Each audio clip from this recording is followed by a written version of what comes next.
Olá, tudo bem? Eu sou o Fábio Ricota e no episódio de hoje eu vou falar um pouquinho sobre contratação, né? O que você tem que olhar na hora de você contratar alguém para a sua agência digital.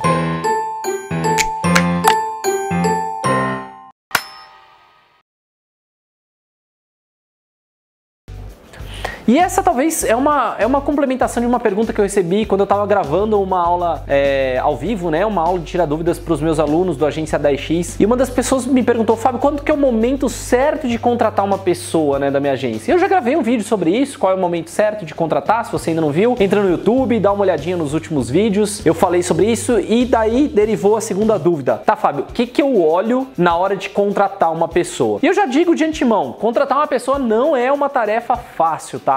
Ela envolve muitas horas no recrutamento. Talvez se você já fez algum recrutamento, talvez você já saiba. Talvez se você ainda não fez um recrutamento ou participou de um recrutamento, você não tenha a noção completa do todo. O recrutamento envolve muito de começar escrevendo. Às vezes as pessoas esquecem, já é só entrevista. Não, é descrever a vaga, é colocar, emanar isso para o mercado, dizer que você está contratando uma pessoa com aquele perfil. E talvez a coisa mais importante que você deva fazer é investir boas horas na hora de descrever quem você vai contratar. Quais são as características, quais são os requisitos, o que você espera de comportamento daquela pessoa, por quê? Porque uma vez que você publicou, se vier uma pessoa desalinhada com aquilo, provavelmente não deve ser o seu erro, né? Então, se você coloca bem claro, bem definido, bem organizado, não vai ter erro, né? A chance diminui de aparecerem pessoas menos alinhadas. Mas ao mesmo tempo, se você colocar requisitos muito fortes e um salário muito baixinho, provavelmente você vai ter problemas, as pessoas vão duvidar realmente se você sabe o que você está contratando, além, óbvio, de denegrir a tua imagem, tá? Então não seja aqueles que postam uma vaga de estágio que falam, olha, você tem que ter conhecimento em Google, né? Você tem que saber Google AdWords, Google Analytics, Facebook, Face Ads, tem que saber LinkedIn Ads, talvez o Twitter Ads, se você souber mexer na RD e HubSpot, ser certificado nos dois, enfim, botar um monte de coisa e falar que é uma vaga de estágio, provavelmente você está completamente desalinhado com o propósito ou tentando se aproveitar de alguém. Mas esse não é o nosso episódio de hoje. O nosso episódio é passando um pouquinho da linha mais próxima da entrevista, tá? Então, quando uma pessoa se candidata, o que a gente coloca na frente dela é um teste técnico, tá? Ou um teste comportamental. Isso vai do RH. Hoje aqui na Mestre a gente conta com RH. E eu recomendo que você tenha um RH na sua agência a partir de 10 colaboradores ou 8 colaboradores. Eu acredito que o profissional de RH já seja perfeito para entrar dentro da sua agência e organizar processos e até mesmo o departamento pessoal para você. Então, eu também já gravei vídeo sobre isso, você pode conferir no canal, mas eu acredito muito nesse modelo onde o RH possa apoiar você no crescimento rápido da agência, simplesmente por recrutar melhor e também gerenciar as pessoas melhor. Voltando ao nosso tópico, né? Nossa linha de discussão aqui, quando, digamos, eu estava fazendo esse processo de recrutamento, o ideal é que você olhe algumas características. Eu separei as características que eu gosto de olhar. A primeira delas é sempre uma história consistente. Você fala, Fábio, como assim uma história consistente? Eu gosto de ver a timeline da pessoa. Não necessariamente eu fico muito antenado nas grandes vitórias que ela teve. Eu gosto de saber o que aconteceu na vida profissional daquela pessoa. Por que ela entrou? Por que ela saiu? Se as histórias batem. Se porventura as saídas dela das empresas coincidem com o mesmo problema. Ou se falta algum espaço ali. Às vezes eu comparo as datas e eu vejo que faltam espaços. E eu pergunto, o que aconteceu nesse espaço aqui? É isso que me interessa, o que a pessoa não colocou no currículo. Às vezes faz mais diferença do que ela colocou. Às vezes ela fala assim, olha, nesse momento eu fiz alguns freelas, o freela eu não coloquei. Ou ainda a pessoa coloca assim, eu acabei me desligando no final do ano, eu aproveitei minhas férias, tirei um tempo pra mim, depois eu voltei ao mercado. Pra mim, a grande sacada é saber a consistência dos tópicos, tá? O que ela fala, se ela fala com propriedade, como ela fala das antigas empresas, das antigas experiências. Eu presto muita atenção em como ela critica a posição da empresa, ou dos gestores, ou do dono. De verdade, eu olho esse tipo de coisa. Por quê? Porque eu quero saber o que ela aprendeu, o que ela tirou de lição, porque nem sempre o lugar que você trabalhou é o melhor lugar do mundo. É óbvio, você saiu daquele lugar. Para mim, eu entendo dessa forma. Você não conquistou a sua felicidade plena trabalhando naquele lugar e deixou por algum motivo específico. Mas houve algum aprendizado? E eu já entrevistei pessoas dos dois lados, do mais extremo sendo a pessoa falando assim, olha, eu amava trabalhar naquele lugar, eu aprendi muito, o dono me ajudou, meu gestor me ajudou, o ambiente era muito legal, mas ficava muito longe da minha casa. Tá? A pessoa tem um argumento que tira realmente, a história fica consistente. Cara, eu não aguentava vir de Santos até São Paulo todo dia, gastar X horas, enfim. Isso aí pra mim é uma história convincente, é uma história que tem conexão. E até do mesmo, na outra ponta, da pessoa falando assim, olha, eu deixei de trabalhar naquela empresa, porque eu não gostava do dono, não gostava das políticas de remuneração, não gostava do gestor, eu acredito que eles privilegiavam X pessoas, os clientes não me ouviam, os meus colegas, eles, sei lá, nunca me deram importância, então por isso que eu saí de lá. Sei lá, tô tentando ser o lado mais radical. A pessoa deu errado com tudo da empresa, né? Os clientes, a gestão e os colegas de trabalho e o lugar. A pessoa ainda fala, e também era ruim porque era longe. Aí a pergunta maior é, será que isso aconteceu em todas as etapas? Será que essa pessoa encontrou alguma felicidade em algum dos trabalhos? E aí você marca quais são essas felicidades que fizeram ela realmente gostar dos trabalhos e o método, né, de gestão que tinha naquelas empresas. Por quê? Para você saber se são coisas que você tem na sua empresa. Por exemplo, tem gente que vai falar que ela não é muito ligada a metas. E aqui pra gente, a gente é super ligado a metas. E isso pode comprometer o desempenho dela ao longo do tempo e pode fazer com que ela deixe de estar trabalhando com a gente. Número 2, busca pelo conhecimento. Um dos nossos valores é aprender coisas novas todos os dias, né? Aprender todos os dias. Se você já viu o meu vídeo que tem as letrinhas atrás, acho que uma frase que aparece bem clássica, tá até no meu Face lá, tem aquela foto, tá escrito, e eu tô olhando aqui no fundo, né? Aprender todos os dias. Então você tem que aprender alguma coisa nova todos os dias. Não importa se é uma lição com o seu cliente, uma lição com o seu gestor, um livro que você leu, um artigo que você leu na internet, um vídeo que você está assistindo. Você tem que aprender alguma coisa nova. Você tem que ser 1% melhor do que ontem. Então eu busco entender o que a pessoa aprendeu ao longo da jornada dela. Se ela continua fazendo sempre a mesma coisa em todos os trabalhos, em todos os o momento profissional que ela teve, né? Seja freela, seja trabalhando numa empresa, seja tentando tocar sua própria empresa, ela sempre esteve fazendo a mesma coisa. Normalmente, na verdade, essas pessoas que ficam assim, elas não teriam aberto a empresa. Mas tudo bem.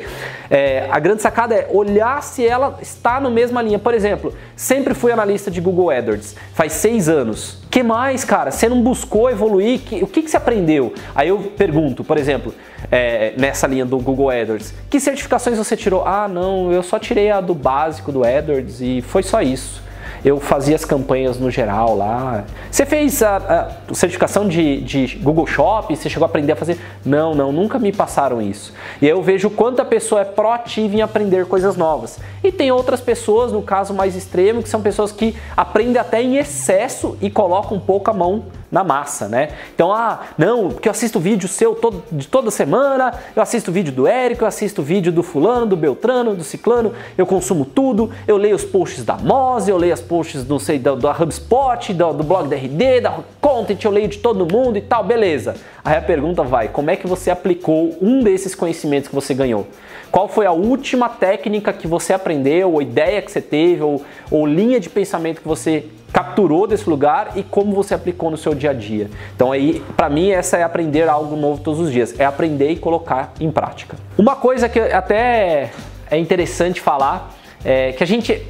Vamos colocar 50% a gente faz, é buscar referências do trabalho dessa pessoa. Existem algumas formas de você buscar referência. Seja o simples ato de você olhar se a pessoa trabalhou em um lugar ou não, seja pedir o portfólio dela, no caso de um designer, um desenvolvedor, pedir o portfólio para olhar o código, olhar o design do que ela já criou, ou ainda você ligar na empresa anterior dela e confirmar as informações, a história que ela narrou, né? Então, querendo ou não, né, essa é uma estratégia que algumas empresas falam, será que eu faço isso? Mas você deveria fazer em todas as suas contratações. A gente não faz, mas a gente realmente sabe que isso é um ponto falho.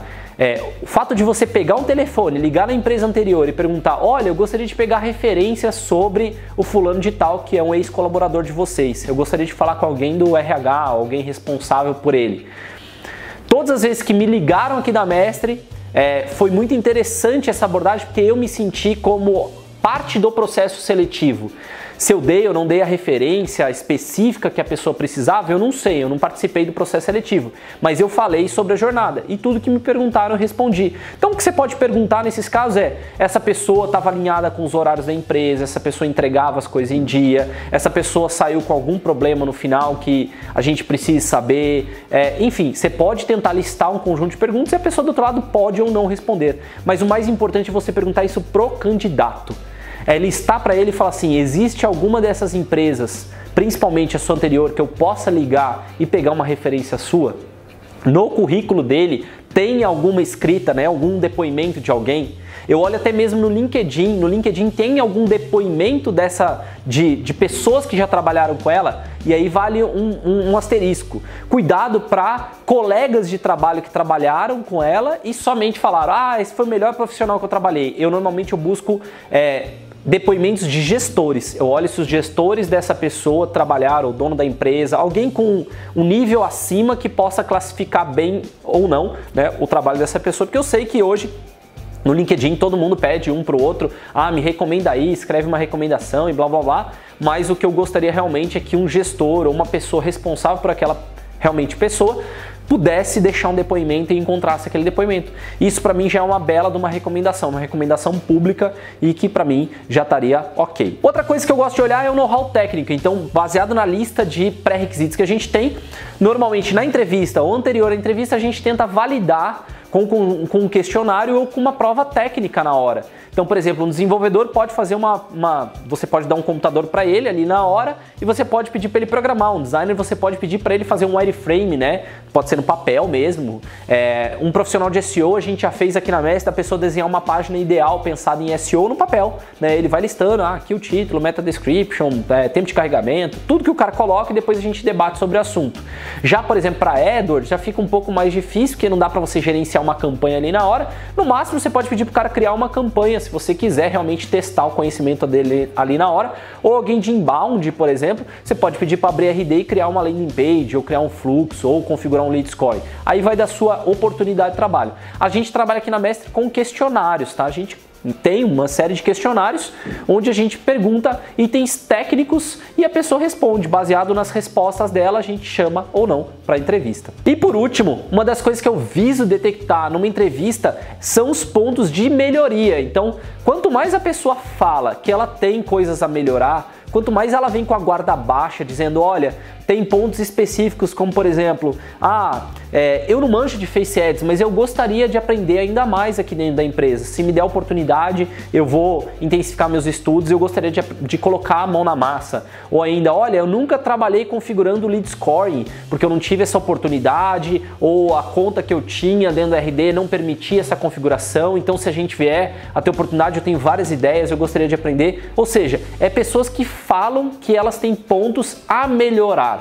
Por quê? Porque eu vou buscar que essa pessoa se desenvolva ao longo da carreira dela aqui dentro da Mestre e eu posso usar esses pontos que ela fala na entrevista, como checkpoints. Será que ela está aprendendo algo novo todos os dias? Será que ela está tendo um aperfeiçoamento? Então isso me ajuda a saber se a pessoa se ela conhece os pontos de melhoria dela, alguns pelo menos, e o que ela estaria disposta a melhorar ao longo da nossa jornada. Eu espero que você tenha gostado desse vídeo. Se porventura você gostou, clica aqui no botãozinho de joinha e tal, se você estiver no Face, eu curti, se estiver no YouTube, só o joinha, normal mesmo. Se você ainda não acompanha o canal, clica para se inscrever. E se você estiver assistindo aqui no Face e não acompanha a minha página ainda, tem um link aqui em cima com o nome da minha página, onde você vai clicar e dar uma curtida aí que tem vídeo novo todas as semanas. Beleza? Um forte abraço, a gente se vê no próximo episódio e se for contratar, contrate direito, porque o custo de contratar uma pessoa errada é complicado, tá, gente? Valeu, um forte abraço.